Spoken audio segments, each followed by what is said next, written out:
तो हरियाणा विधानसभा चुनाव के नतीजे धीरे धीरे साफ हो रहे हैं और मोदी मैजिक एक बार फिर से चल गया।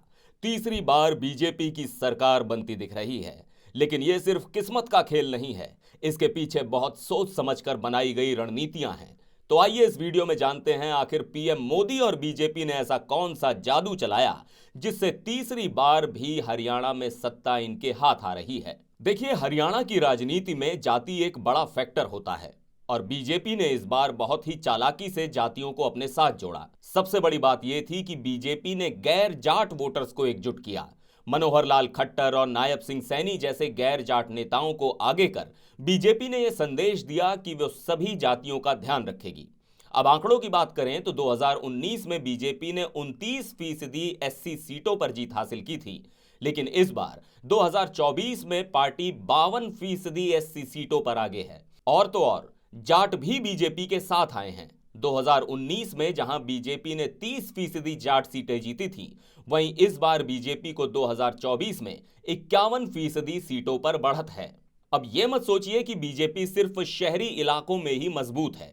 2019 में बीजेपी ने 70% शहरी सीटों पर जीत हासिल की थी, लेकिन 2024 में पार्टी 73% शहरी सीटों पर बढ़त बना रही है। और सिर्फ शहरी ही नहीं, ग्रामीण इलाकों में भी बीजेपी का जलवा बरकरार है।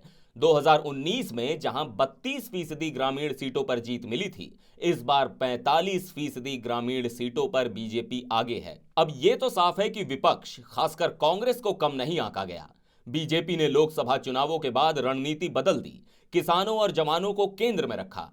किसानों को 24 फसलों पर एमएसपी दी गई और युवाओं के लिए बिना खर्ची पर्ची वाली नौकरी का वादा किया।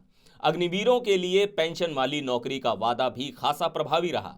और अब बात करते हैं उस चीज की जो पूरे चुनावी समीकरण को बदल देती है, मोदी मैजिक।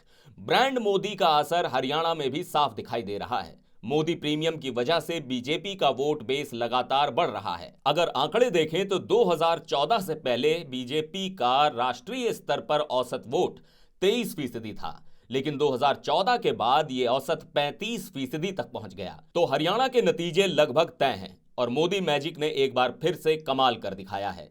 जातियों को जोड़ने से लेकर किसानों और युवाओं को रिझाने तक हर कदम बहुत सोच समझकर उठाया गया है। अब देखना यह है कि बीजेपी इस जीत का क्या फायदा उठाती है और हरियाणा के लिए क्या नया करती है। इस पर आपकी क्या राय है, नीचे कमेंट करके जरूर बताइएगा।